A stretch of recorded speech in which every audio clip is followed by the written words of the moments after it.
But that's, nah, bro. that I'm goes, Cinderella. that goes from whenever I was young. Cinderella's better, bro. She's dripping with them black shoes, bro. I'm telling you. Okay. Dude. Shh. Do you remember what I got on my test? Yeah, but let me tell you in a little bit because I'm recording now. Yeah. Okay, I'm recording, so I need you guys to pay attention, okay? All right, so these are all vocabulary terms that we have talked about in algebra this year. All right, so this is the letter that you can control. I'm going to give you a hint. D-I-X-I.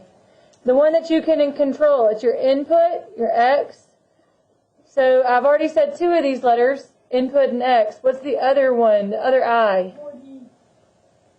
What's the other I? Intercept. That's a good guess. Intractable. Independent variable. Thank you. Oh, good job, Caleb. The independent variable. Write this down.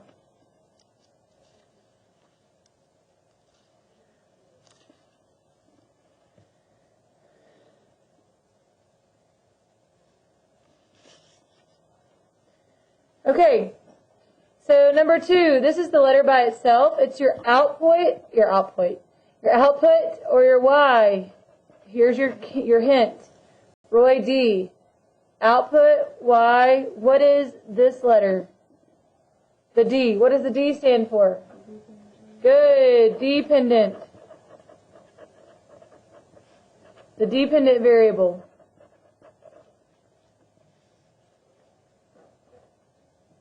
This is the one that depends on the independent.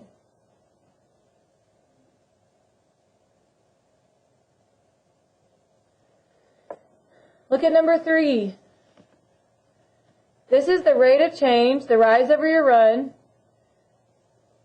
It's how far on a graph you have from one point to the other. All of that is also called your M. What's that in algebra? Your Y equals mx plus b. What is the M? Slope. Your slope. Uh-huh.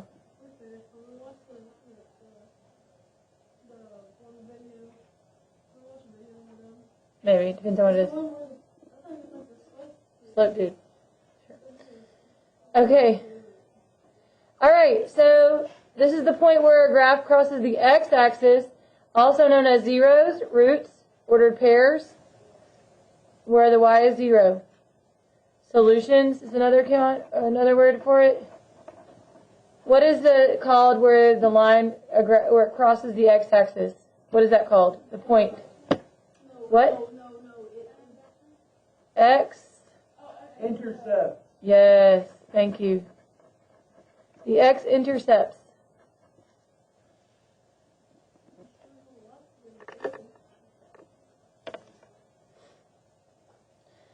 So number 5, where it crosses the y-axis. What is that? Y-intercept.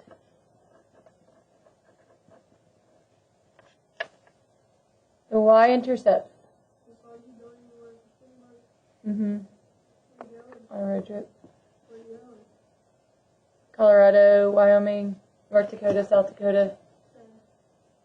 Are you really? Okay. All right. Okay, so this is the set of independent variables. It's your x's. Again, Roy D. You read from right to left on a graph. It's the set of numbers that, like, when you look at the line, you're like, from here to here. You hear it a lot in algebra. It's the R.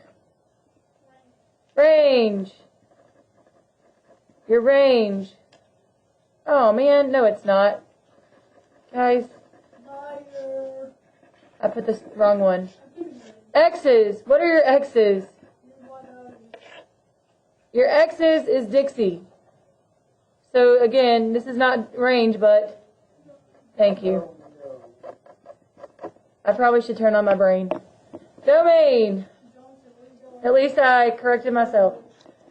Hey, I'm recording right now, so y'all hush. Number 7. Number 7, this is the set of dependent variables, your Y's. This is your Roy D. The R. domain, and then there's range. Range is your y's. You go from bottom to top.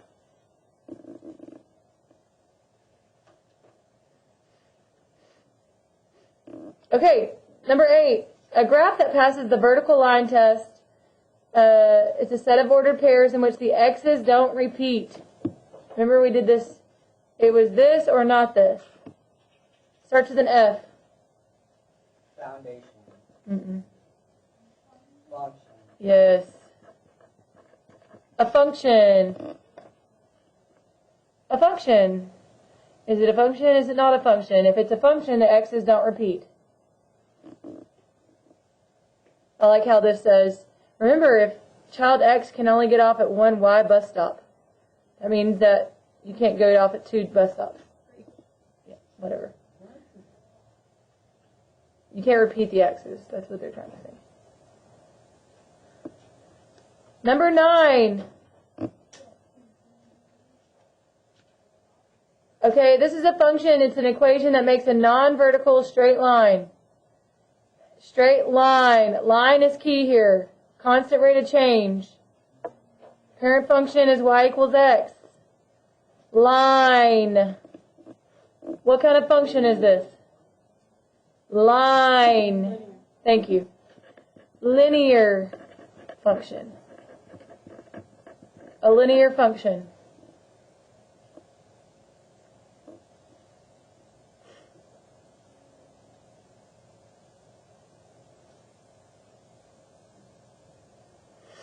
Okay, so this is the other kind of function we learned recently. This is where it involves an x squared. It makes a parabola, like this or like this. It does not have a constant rate of change. There's no slope. The parent function is y equals x squared. What were those kind of functions that we just studied called? They start with a Q. Yes, quadratic. Quadratic functions.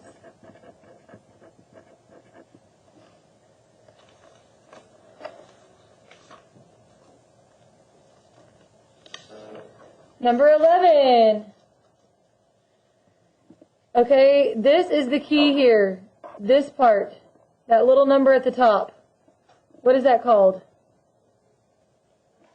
If you have x squared, what is this number called? Yep. So what kind of functions are these? These are exponential functions. Exponential function. It's a function that has a common multiple or divisor between the terms.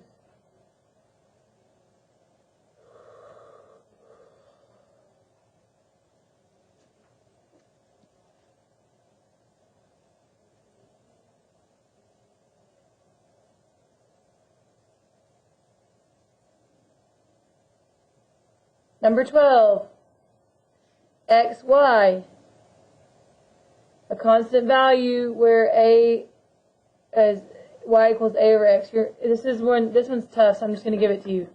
It's your inverse variation.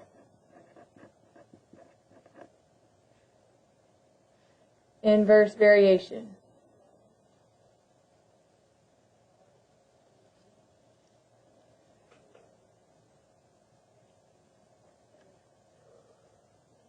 Okay, so look at these 4 signs on the bottom. I circled them. All of those are what kind of signs? What do we call those? Starts with an I. I-N. Nope. Greater than or equal to, less than or equal to. What are those all called? They don't equal something. They're in. It's in the word. Look in the definition. Yes, inequalities. Inequalities.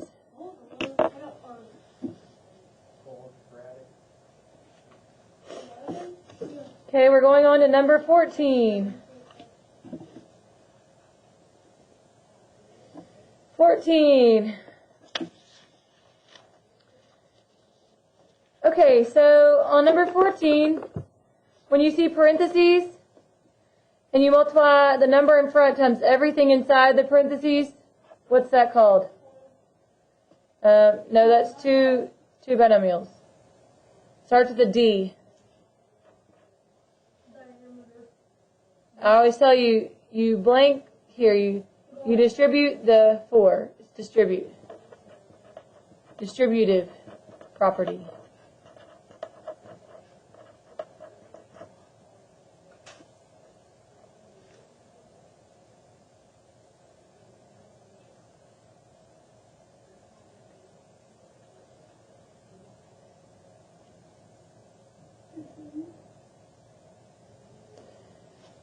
Okay, so I'm going to give you this one too because it's kind of weirdly worded.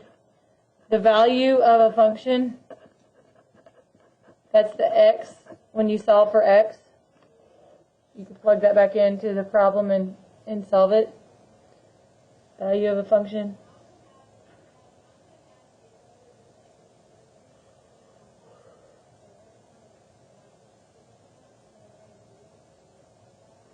Okay, number 16.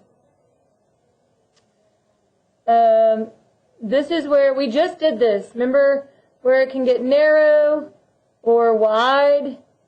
It can be flipped upside down or move up or down. The parabola.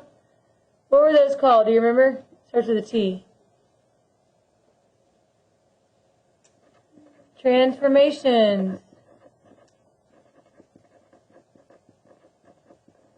Transformations.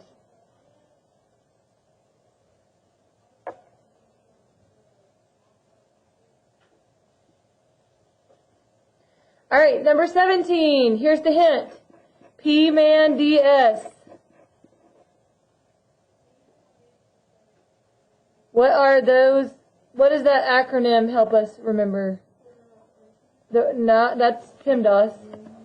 Huh? Remember, power to power, you multiply. When you multiply, you add. What does that apply to? The word is in the examples. Exponents. Exponent rules.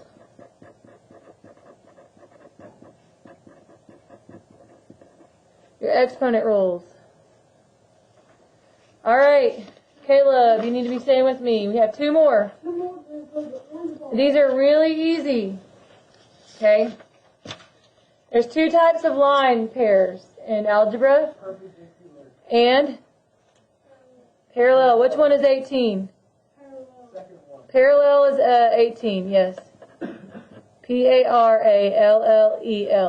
Parallel lines have the same slope but different y-intercepts. They never intersect. And Caleb Reeves, what was the last one? Perpendicular. Perpendicular. P-E-R-P-E-N-D-I-C-U-L-A-R. Perpendicular lines. They intersect at a 90-degree angle, have an opposite or negative reciprocal. Okay, listen. We're not done. So in your folder, you're going to we're going to check off that we did this. Done. Things you need to know. We're done with that. You should have put today's dates. I want you to write out beside it. Quiz. Monday. And that's going to be the 5th of April. And then you're going to place this in here. And I need you to, sorry, I recycled a cheerleading folder. You're going to put your last name, comma, first name, and a 2 with a circle on it. I mean 3, because we are 3rd period. That is the tab. Yeah. Right there? Yeah. Put your last name, comma, first name, and then circle a 3 because we're 3rd period. All right. So this folder is going to be like your notes packet for Unit 10. It's going to be what we're going to be using every day, so you cannot lose it. It's a test grade. All right. So tomorrow we're going to be making some flashcards, and then we will start reviewing our mock EOC test. We're going to be doing about 4 problems a day from that as a warm-up to get you fully prepared for your test. We want you to do well, okay?